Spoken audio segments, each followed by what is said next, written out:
Nehemías capítulo 2. En esta serie sobre avivamiento hemos estado revisando dos libros como eje de nuestro estudio, que es Esdras, el libro de Esdras y el libro de Nehemías, ¿no? Pero también durante este tiempo hemos ido hacia Ageo, Zacarías, incluso un poco de Hechos alrededor de este tema de avivamiento. Y al comenzar Nehemías, vimos la semana pasada cómo Nehemías oraba, ¿no? Ayunaba y oraba por días al enterarse de la situación en la que vivían los hermanos ahí en Jerusalén, los que habían regresado de la cautividad. Cómo los muros estaban destruidos, las puertas estaban destruidas, y los muros caídos y puertas destruidas.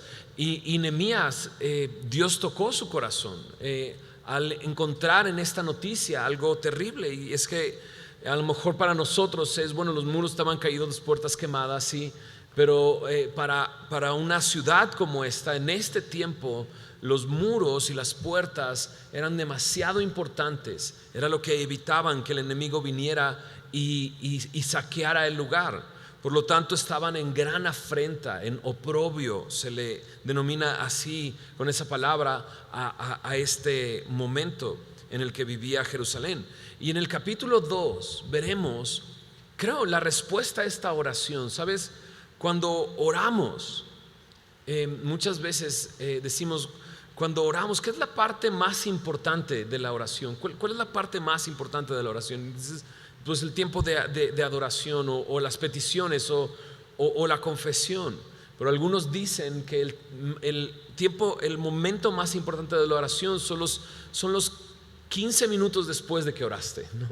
¿Cómo vas a continuar a responder, ¿no? Y ¿por qué los 15 minutos después de orar? Porque a lo mejor puedo orar y levantarme de ahí y hacer yo algo para solucionar lo que puse en las manos del Señor, en vez de esperar en el Señor. Y Nehemías es un gran ejemplo de una fe que espera, de una fe que pide y de una fe que invita a los demás a involucrarse en esta tarea. Y lo podemos ver en este capítulo 2, ¿no? Sin duda, Nehemías simplemente se entera de esto y ora a Dios. Y lo ves apropiándose de la situación desde el primer momento, porque él dice, ¿no? Hemos pecado delante de Dios. Y se involucra él como persona incluso en la oración. Pero ¿será que Dios quiere usarlo? ¿Recuerdas cuál fue la petición de Nehemías en el capítulo 1? Su petición está ahí en el versículo 11. Dice: concédele ahora buen éxito a tu siervo y dale gracia delante de aquel varón, ¿no? Entonces la petición a Dios de él fue frente al rey: Señor, concédeme gracia, dame gracia, concédeme buen éxito delante de él. Entonces algo está pidiendo Nehemías, y el día de hoy en el capítulo 2 vamos a ver qué es lo que estaba pidiéndole a Dios y qué era lo que estaba planeando. Sabes, muchas veces nosotros nos enteramos de que algo está mal en nuestras vidas o en nuestra familia, pero no hacemos nada, ¿no? Y a veces lo primero que tienes que pedir es sabiduría, ¿sabes? O sea, te enteras de una situación y lo primero que debes de pedir es sabiduría. Y mira lo que dice Santiago, antes de adentrarnos a Nehemías capítulo 2, en Santiago capítulo 1, versículo 5 y 6 dice: y si alguno de vosotros tiene falta de sabiduría, ¿qué dice? Pídala a Dios, el cual da a todos abundantemente y sin reproche, y le será dada. Verso 6 dice: pero pida con fe, no dudando nada, porque el que duda es semejante a la onda del mar, que es arrastrada por el viento y echada de una parte a otra. Cuando oramos, sabemos a quién oramos, y cuando sabemos a quién oramos, pedimos con fe, porque Dios pide que si nos acercamos a Él, nos acercamos con fe, creyendo que Él es, ¿no? Y Santiago nos invita a hacer esto. Si te falta sabiduría, pídela. Y creo que es algo que estaba pidiendo Nehemías, y lo veremos durante este capítulo. Pero también hay momentos en que tienes que esperar en Dios, estar quieto y ver qué es lo que va a hacer Dios en medio de esta situación. Así es que Nehemías está frente a esto, se enteró de esta noticia y está a punto de ver la mano de Dios, como lo veremos en este capítulo. Pero antes de eso, ¿por qué no oramos y ponemos este tiempo en manos de Dios? ¿Va? Señor, gracias porque el día de hoy podemos venir a ti, Señor. Podemos acercarnos a tu palabra, Señor, y escuchar lo que tú quieres decirnos, lo que tú quieres hablarnos. Ponemos este tiempo en tus manos, pidiéndote que tú seas glorificado, que tú nos hables, que tú nos transformes con el poder de tu Espíritu Santo, Señor.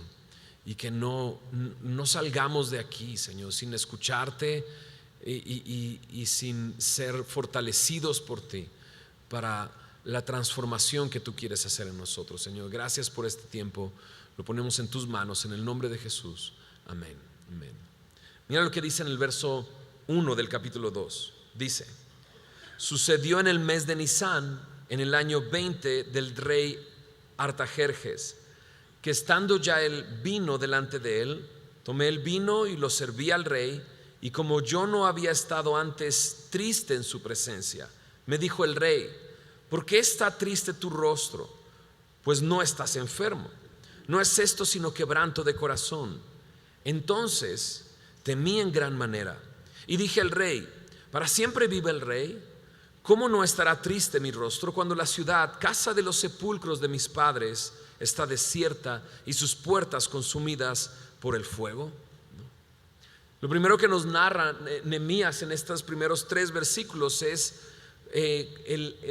nos ubica en el tiempo en el que están sucediendo estas cosas. Está en el mes de Nisán. El mes de Nisán es alrededor de marzo o abril, ¿no? Y si recuerdas, en el capítulo 1 vimos también una marca de tiempo en el que él preguntó acerca de cómo estaban en Jerusalén. Y en el versículo 1 del capítulo 1 nos dice que en el mes de Quisleu, en el año 20, y dijimos que Quisleu es noviembre a diciembre. Por lo tanto, han pasado alrededor de 4 meses desde que Nehemías se enteró y comenzó a orar. Esto es interesante porque es lo que él me dice que hizo. Lloré e hice duelo por algunos días, ayuné y oré delante de Dios. Y luego comparte la oración que hacía a Dios. Entonces pasó 4 meses todos los días orando, esperando en Dios. Y eso me habla de una persona que sabe quién es Dios, porque está esperando en Dios. ¿Qué es lo que hizo después de orar? No fue inmediatamente al rey, le dijo nos vemos, o no agarró sus cosas y se fue para allá, sino que esperó en el plan de Dios. Y esto, para esperar necesitas fe, ¿sabes? Para esperar requieres de fe, para confiar que Dios tiene mejores planes que los tuyos. Y eso es lo que hace Nehemías. Es después de 4 meses que narra este momento. Pero me dice frente a quién se puso, frente al rey Artajerjes, ¿no? El rey Artajerjes es el hijo de Jerjes, el hijo de Asuero, ¿no? Y Asuero lo recordamos porque es el rey en el que se narra la historia de Esther, el libro después de este. Pero ojo, el libro de Esther no es después de Nehemías, es antes de Nehemías, en cronológicamente, ¿no? O sea, está después en mi Biblia, pero cronológicamente está atrás. Entonces el rey Asuero que aparece en el libro de Esther es el papá del rey Artajerjes que aparece aquí, y eso va a ser importante en unos momentos. Y lo que estaba haciendo Nehemías era lo que hacía todo el tiempo, era copero del rey, era aquel que probaba los alimentos y el vino antes de que el rey lo recibiera, con el fin de evitar si alguien lo traicionaba o lo buscaba o intentaba matarlo. Pero también eso hacía que Nehemías estuviera muy cerca del rey y continuamente delante del rey. Por lo tanto, algunos consideran que para una tarea así se requería de un hombre de mucha integridad, ¿no? De mucha integridad. y también de una persona con mucha sabiduría para estar tan cercano al rey, ¿no? Algunos consideraban que la función de copero se extendía incluso como una posición de consejero del rey también. Y ahí está Nehemías. Y 4 meses después, el día que ya estaba sirviendo al rey, se notó que él estaba triste. Se notó que algo le afligía, ¿no? Y el rey le pregunta, ¿no? ¿Por qué está triste tu rostro? ¿No? Y al final de ese versículo dice que en ese momento Nehemías temió en gran manera, tuvo mucho temor, ¿no? ¿Y por qué? Porque bueno, en Esther capítulo 4 verso 2 se me dice que nadie podía venir con ropas de cilicio delante del rey, o sea, no podían venir con tristeza o con lamento delante del rey. Era algo que no se tenía que hacer en esta cultura, frente a este tipo de rey en Persia. Y por lo tanto Nehemías se llenó de temor al ver que el rey identifica que está triste, ¿no? Y para el rey, imagínate, ¿no? O sea, una de las personas más cercanas tiene el rostro desencajado, entonces es así como: a ver, ¿qué hiciste? ¿O qué estás planeando? ¿O qué está pasando? ¿No? Por eso de repente cuando le hace la pregunta, la primera respuesta de Nehemías es: para siempre viva el rey. O sea, no estoy planeando nada, para siempre viva el rey. Y luego le expresa esto: ¿cómo no estará triste mi rostro cuando la ciudad, casa de los sepulcros de mis padres, está desierta, sus puertas consumidas por el fuego? Esto fue la noticia que recibió. Esto fue la respuesta a la pregunta de cómo están, ¿no? Pero muy sabiamente creo que Nehemías evita utilizar la palabra Jerusalén, ¿no? Si te das cuenta, no menciona el nombre de la ciudad, menciona la ciudad de los sepulcros de mis padres, ¿no? La ciudad de donde yo provengo, de donde es mi familia, ¿no? Y creo que con mucha sabiduría dice esto Nehemías, ¿no? ¿Por qué? Porque Jerusalén era conocida como una ciudad rebelde, ¿no? Era conocida como tal. Entonces creo que esto es parte de la sabiduría que Dios le dio para tratar este asunto delante del rey. Pero cuando dice a alguien la ciudad de los sepulcros de mis padres, ¿no? Todos tenemos una ciudad donde están los sepulcros de nuestros padres, ¿no es así? Y de esa manera puede identificar al rey con esta tristeza que siente. Sabes, esa ciudad de donde yo provengo está completamente destruida, ¿no? Y luego entonces le hace la pregunta al rey. Mira lo que dice del verso 4 adelante. Dice: me dijo el rey, ¿qué cosa pides? Dice: entonces oré al Dios de los cielos y dije al rey: si le place al rey y tu siervo ha hallado gracia delante de ti, envíame a Judá, a la ciudad de los sepulcros de mis padres, y la reedificaré. Entonces el rey me dijo, y la reina estaba sentada junto a él: ¿cuánto durará tu viaje y cuándo volverás? Y agradó al rey enviarme, después que yo le señalé tiempo. Además dije al rey: si le place al rey, que me den cartas para los gobernadores al otro lado del río, para que me franqueen el paso hasta que llegue a Judá, y carta para Asaf, guarda del bosque del rey, para que me dé madera para enmaderar las puertas del palacio de la casa y para el muro de la ciudad y la casa en que yo estaré. Y me lo concedió el rey, según la benéfica mano de mi Dios sobre mí. Y dices: ok, Nehemías ya tenía un gran plan, ¿no es así? Entonces de repente el rey le hace la pregunta: ¿qué cosa pides?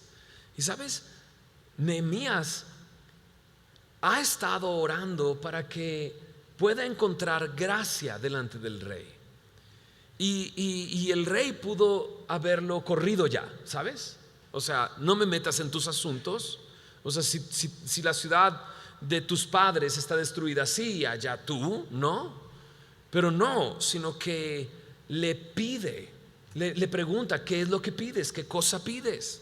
Eso es lo que hace el rey. En ese momento Nehemías sabe que ha hallado gracia delante de él y se lo dice: si he hallado gracia delante de ti, ¿no? Pero antes de comenzar a hablar Nehemías, lo que hizo Nehemías fue, lo identificas ahí en el verso 4, orar, ¿no? Oró. Ahora, esta oración no es que el rey le dijo: ¿qué cosa pides? Espérame un segundito, déjame orar, ¿ok?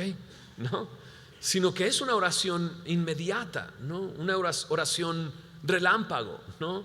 Que en ese momento seguramente lo único que dijo fue: Señor, este es el momento, dame gracia. Y eso es todo. Pero esta oración pequeñita está respaldada por ¿cuántos meses de oración? 4 meses de oración, ¿sabes?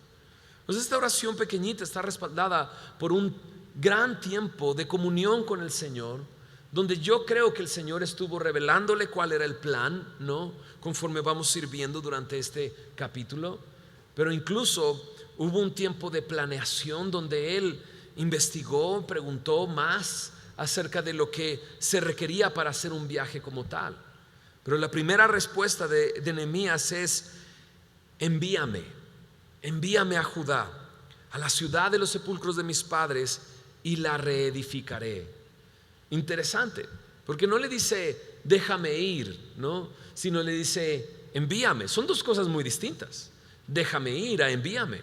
Envíame, aquí ya Nehemías está involucrando al rey. O sea, le dice al rey: involúcrate conmigo en la reedificación de este lugar. Envíame, o sea, mándame a mí a ese lugar y yo la reedificaré. Y aquí en este momento ya está involucrando al rey. Y dice en el verso 6 que el rey, estando la reina junto a él, le dijo, ¿no? Y esto es interesante porque aparece ahí entre paréntesis: y la reina estaba sentada junto a él. ¿Y cuál reina era? ¿No? Ahora, si Artajerjes es hijo de Jerjes, o sea, de Asuero, quien se casó con Esther, y si conoces la historia de Esther, sabes que ella es judía, ¿no? Que ella es israelita, y que Dios la puso en un tiempo y en el lugar correcto para salvar a su pueblo, ¿no? Entonces entenderíamos que es muy probable que este mismo Artajerjes ha escuchado acerca del pueblo de los judíos, ¿no? Ha escuchado acerca de Israel, ha escuchado acerca de la ciudad, ¿no? Pero algunos creen que incluso aquí cuando dice y la reina estaba sentada junto a él, es muy probable que haya sido la misma Esther, ¿no? No estoy diciendo otra cosa, que no estoy diciendo que Jerjes fuera esposo de Esther, no estoy diciendo eso, sino que la reina seguía teniendo cierta influencia dentro de las decisiones que el rey estaba tomando. Pero es probable que Esther estuviera ahí. Y de este momento, o sea, ¿cuánto tiempo atrás sucedió la historia de Esther? Por lo menos 30 años, ¿no? Entonces ahí está. Y entonces el rey contesta: ¿cuánto durará tu viaje y cuándo volverás? Y agradó al rey enviarme después que yo le señalé el tiempo. Cuando vayamos avanzando en este libro, nos daremos que ese tiempo se extendió a 12 años, ¿no? Entonces, seguramente Nehemías le dijo eso: ¿sabes? Me va a tomar 12 años, ¿no? Y como vemos, aún así el rey lo envía, ¿sabes? Nehemías halló gracia, ¿no? ¿Quién te dice, no? Envíame, ¿no? Págame para ir, ¿no? Me voy a desaparecer 12 años y luego regreso y lo impulsan a hacerlo. Sino solamente a un hombre que ha hallado gracia delante de esa persona y gracia que Dios le ha dado, ¿no? Entonces dice ahí en el verso 7 que le dijo, continuó diciéndole al rey: ¿sabes? Dame cartas para los gobernadores al otro lado del río, ¿no? No solamente eso, para que cuiden mi paso, sino dame cartas para el guarda del bosque del rey, que se llama Asaf. Y dices: ¿y cómo sabe su nombre? ¿No? Es porque Nehemías ya ha investigado, necesitó madera, ¿no? ¿Y a quién se le tiene que pedir? ¿No? Pues al jefe de allá, ¿no? Pues Asaf. Pues dame una carta para Asaf, para que me dé madera, ¿no? Para enmaderar, dice, las puertas del palacio de la casa, para el muro de la ciudad y la casa en que yo estaré. O sea, ahora sí que necesito construirme una casa allá, ¿verdad? Voy a estar 12 años allá y necesito madera para eso, y madera para reconstruir, y madera para las puertas, Y para sorpresa de cualquiera dices, no, pidió, o sea, extendió la mano digo, les tiraron la mano y agarró el brazo, ¿no? Pero para sorpresa el rey le concedió todo. Y dice bien claramente Nehemías al final del verso 8: según la benéfica mano de mi Dios sobre mí. Proverbios capítulo 21,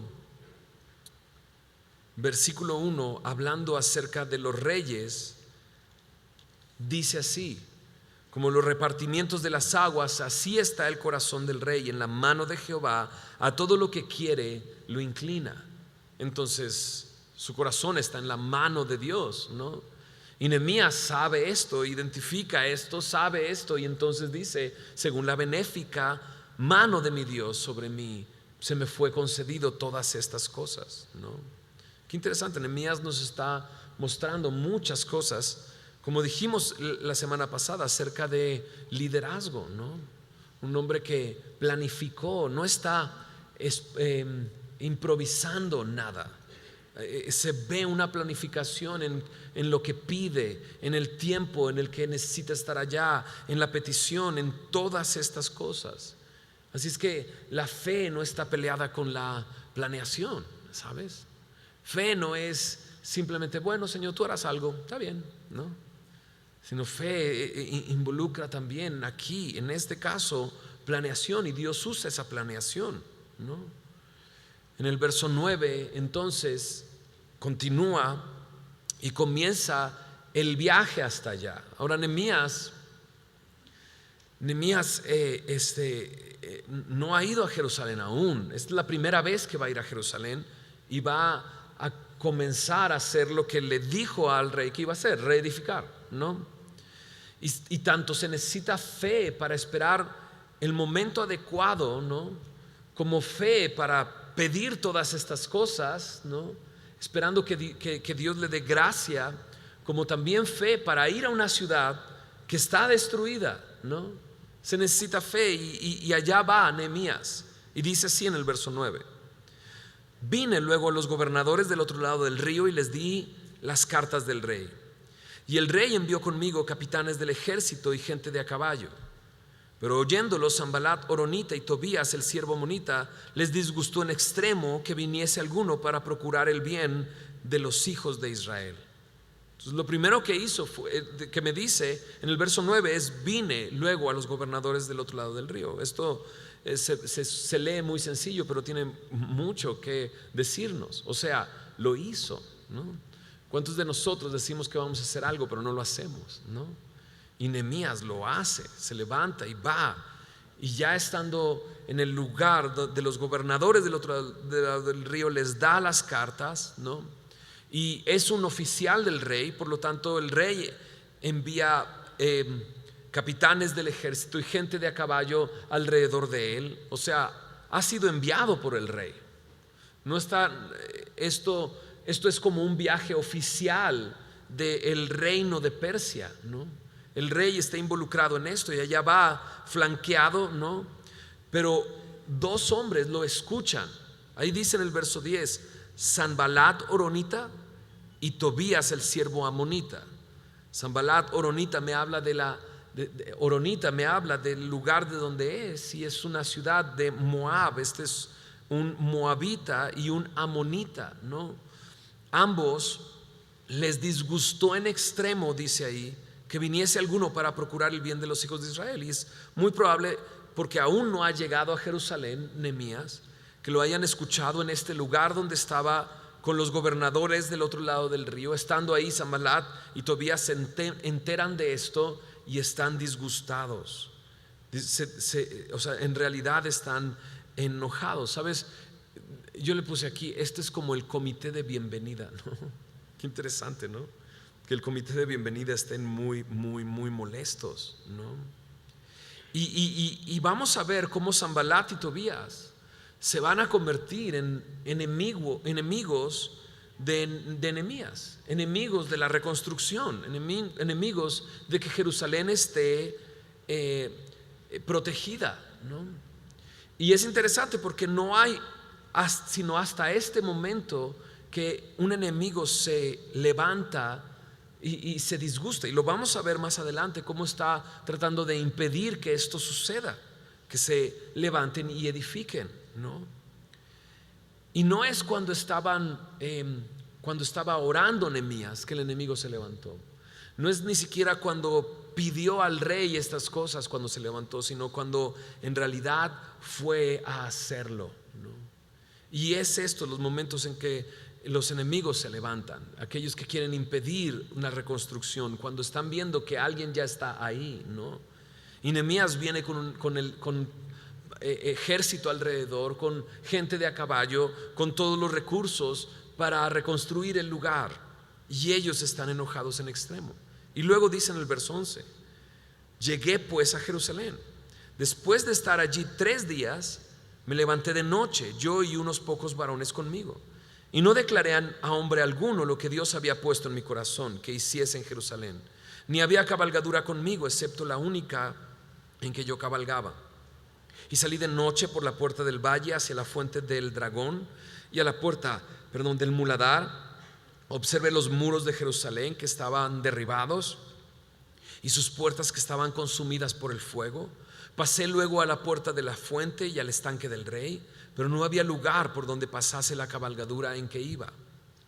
Y subí de noche por el torrente y observé el muro, y di la vuelta y entré por la puerta del valle y me volví. Y no sabían los oficiales a dónde yo había ido, ni qué había hecho, ni hasta entonces lo había declarado yo a los judíos y sacerdotes, ni a los nobles y oficiales, ni a los demás que hacían la obra, ¿no? Entonces Nehemías llega a Jerusalén. Lo primero que hace es tomar 3 días de descanso, ¿sabes? Qué interesante. O sea, Nehemías no está apresurado por comenzar inmediatamente, sino que espera 3 días. Y eso me muestra una vez más que él está esperando, él está descansando en Dios, no está apresurado para hacer la obra. Pero después de esos 3 días, en una noche empieza a recorrer los alrededores de la ciudad. Comienza por un lado de Jerusalén, baja hasta la puerta más hacia el sur, ¿no? Y continúa hacia el otro lado, y mientras va observando, él va solo en un caballo, todos los demás iban a pie. Y hubo lugares donde solamente él pudo pasar.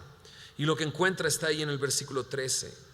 Dice: observé los muros de Jerusalén y estaban derribados, y sus puertas que estaban consumidas, dice, por el fuego.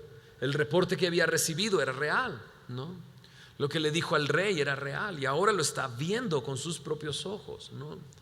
Y te imaginas esa noche, te imaginas ese momento, porque si cuando escuchó que los muros estaban derribados y las puertas estaban quemadas, consumidas por el fuego, cuando lo oyó, lloró, ¿no?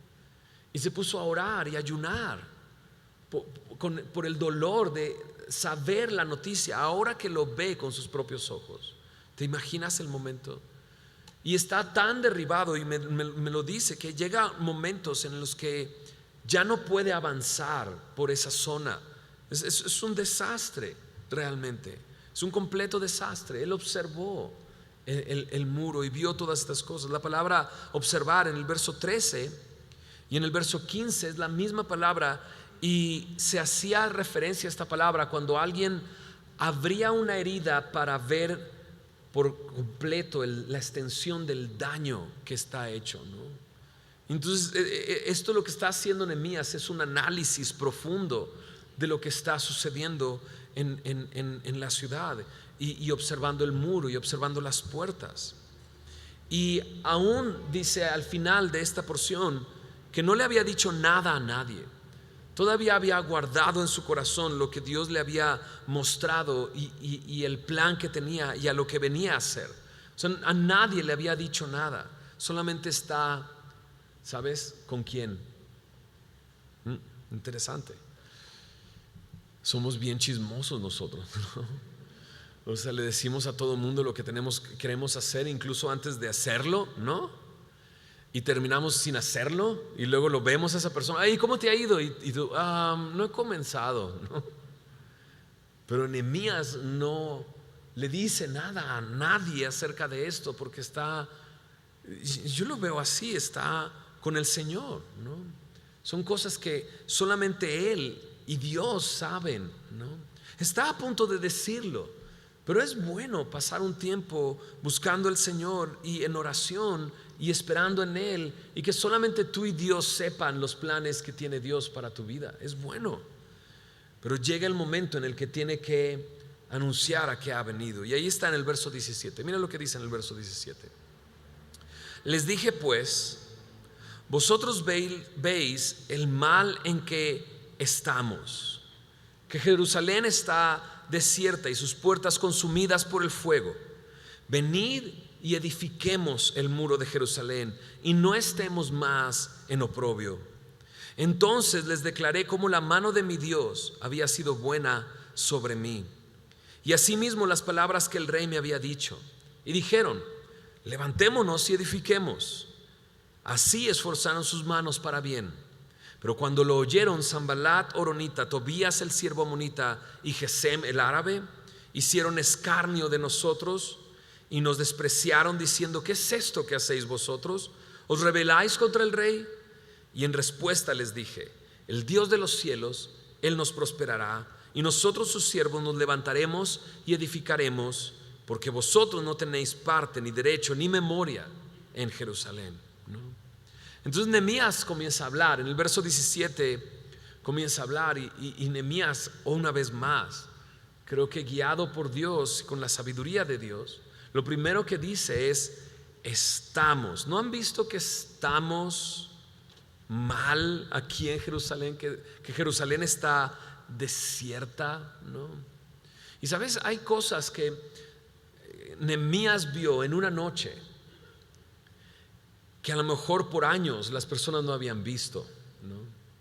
Y es que cuando te acostumbras a vivir en algo que está mal, a veces es tan rutinario y tan cotidiano que dices que no lo ves, ¿sabes? Esto es común, ¿no? Pero Nehemías en una noche vio más de lo que todos ellos habían visto por mucho tiempo, y observándolo de repente dice: estamos, ven que estamos en mal y que Jerusalén está desierta. Y Nehemías ya, acaba de llegar, lleva 4 días en este lugar, y él ya se siente parte de este lugar. Estamos, Jerusalén está desierta, ¿no? Y de inmediato se identifica con la situación y lo expresa así frente a aquellos a quienes se está dirigiendo. Dice: ¿se han dado cuenta que las puertas están consumidas por el fuego? Y entonces les anima y les dice: venid, edifiquemos el muro de Jerusalén y no estemos más en oprobio, ¿no? Platicando al principio de esta serie, cuando comenzamos Esther, hablábamos de que un hombre en Babilonia oraba por Jerusalén, ¿no? Y ese hombre era Daniel, ¿recuerdas? Cuando Daniel se dio cuenta que el tiempo estaba llegando, para aquel tiempo que Jeremías había hablado de 70 años en cautivos en Babilonia, él comenzó a orar. Y mira lo que dice, acompáñame rápidamente a Daniel en el capítulo 9, en el versículo 16 y 17. Daniel 9, verso 16 y 17 dice: oh Señor, conforme a todos tus actos de justicia, apártese ahora tu ira y tu furor de sobre tu ciudad Jerusalén, tu santo nombre, porque a causa de nuestros pecados y por la maldad de nuestros padres, Jerusalén y tu pueblo son el oprobio de todos en derredor nuestro. Ahora pues, Dios nuestro, oye la oración de tu siervo y sus ruegos, y haz que tu rostro resplandezca sobre tu santuario asolado por amor del Señor. La petición de Daniel en ese momento es: Señor, que ya no seamos oprobio de todos alrededor nuestro. Oprobio es como la burla, ¿no? Y lo que Nehemías está diciendo, está invitando a la gente a dejar de estar en ese estado de burla de las personas alrededor. Miren esa ciudad, ¿no? y la petición está siendo contestada por Dios. La petición de Daniel en Daniel 9, ¿no? Y de repente son palabras de ánimo las que salen de la boca de Nehemías, porque los invita: venid y edifiquemos. Y luego mira lo que dice: entonces les declaré como la mano de mi Dios había sido buena sobre mí, y asimismo las palabras que el rey me había dicho. Las palabras de ánimo de Nehemías no fueron: echémosle ganas, ustedes pueden, sé que sus papás no pudieron, pero ustedes sí van a poder, ustedes van a hacer. No son esas palabras de ánimo, no. Sino las palabras de ánimo es declararles cómo Dios está detrás de todas estas cosas. Palabras de ánimo que encontramos, por ejemplo, como un ejemplo en Isaías capítulo 35. Mira lo que dice en Isaías 35, versículo 3 y 4. Isaías 35, versos 3 y 4 dice: fortaleced las manos cansadas, afirmar las rodillas endebles, decid a los de corazón apocado: esforzaos, no temáis.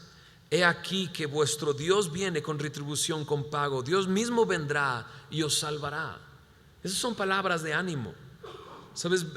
Levantémonos, venid, edifiquemos. Pero sabes, Dios está detrás de todo esto. ¿Recuerdas lo que les dijo Ageo en aquel tiempo cuando estaban reconstruyendo el templo y que la reconstrucción se había detenido? ¿Recuerdas? Y Ageo les dice la situación en la que están. ¿Sabes? Trabajas pero recoges poco. O sea, toda esta situación es parte de que estás enfocado en ti mismo. Pero de repente las palabras de ánimo es: Dios dice así: yo estoy con vosotros, ¿no? Las palabras de ánimo de Nehemías no son: vamos, tú puedes, ¿no? En alguna ocasión escuché que en algún lugar, ¿no?, la persona que enseñaba para animar a los demás les hacía repetir una frase: haz que suceda, ¿no? O sea, tú puedes hacer que suceda, haz que suceda, ¿no? Y que lo escuchaban decir: haz que y los otros decían: ceda, ¿no? Y este es un ánimo carnal, ¿no?, en tus fuerzas. Pero Nehemías no está animándoles así. Nehemías les está diciendo: Dios está de todo esto, la mano de Dios me tiene aquí. Y imagínate, ¿no? Este hombre llegó, ¿no?, con cartas. Está llegando como gobernador de Jerusalén, ¿no?, con un cargo oficial. Pero viene con ejército y viene con todos los recursos. Y de repente es: bueno, todo esto es por la mano de Dios. Todo esto proviene de Dios. Y la respuesta inmediata de este pueblo es esta. En el versículo 18 está: levantémonos y edifiquemos. Es la respuesta de ellos.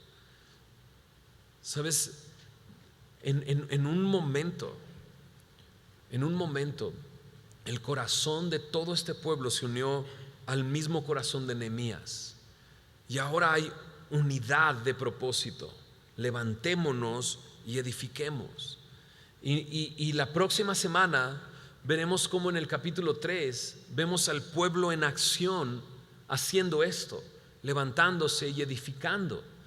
Y la verdad es que todo comenzó en este momento, cuando decidieron, ¿no?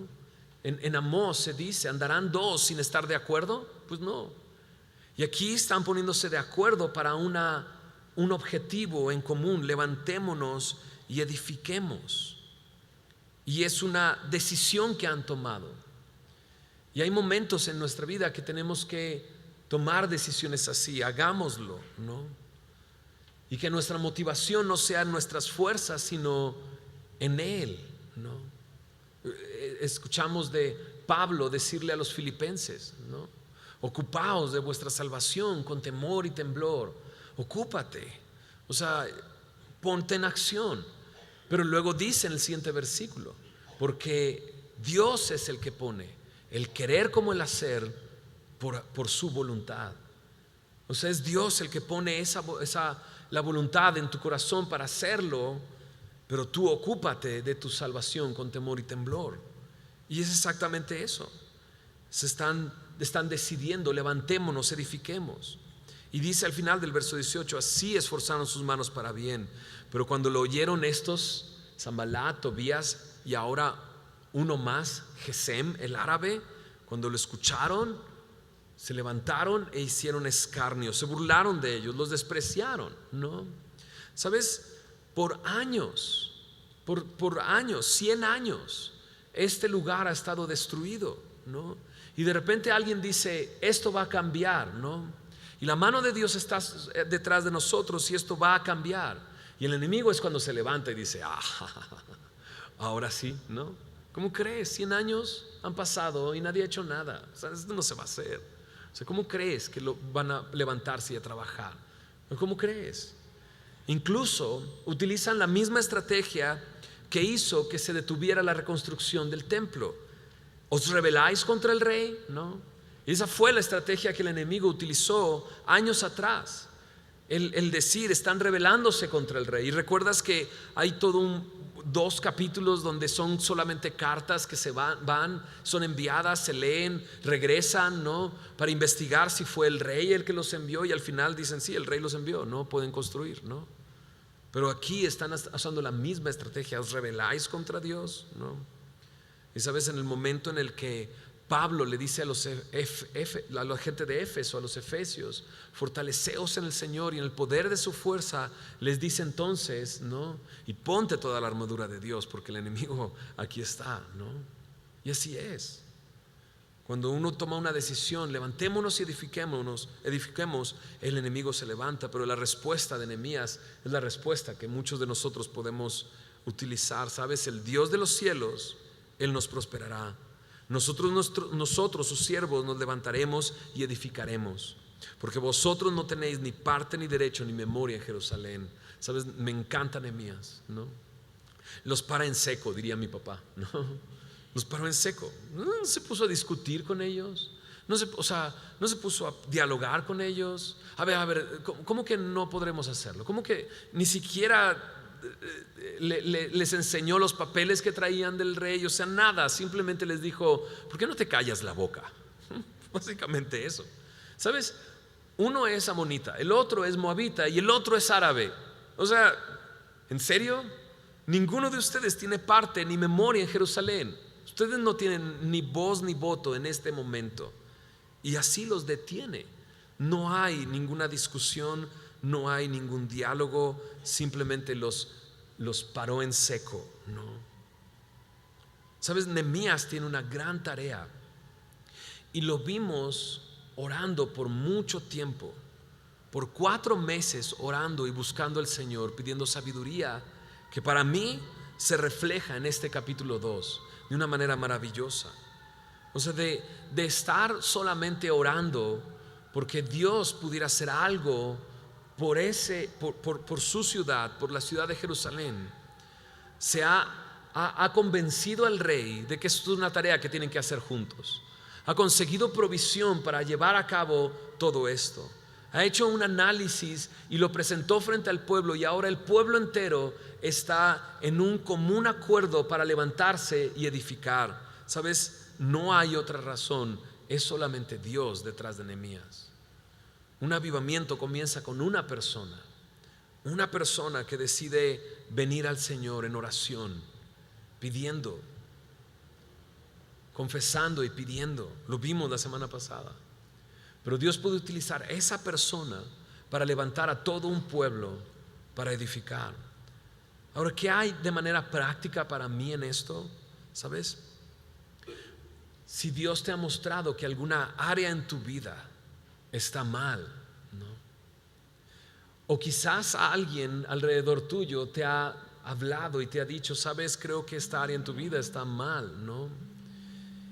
Y quizás a lo mejor no te lo han dicho de la mejor manera, pero es cierto, ¿no?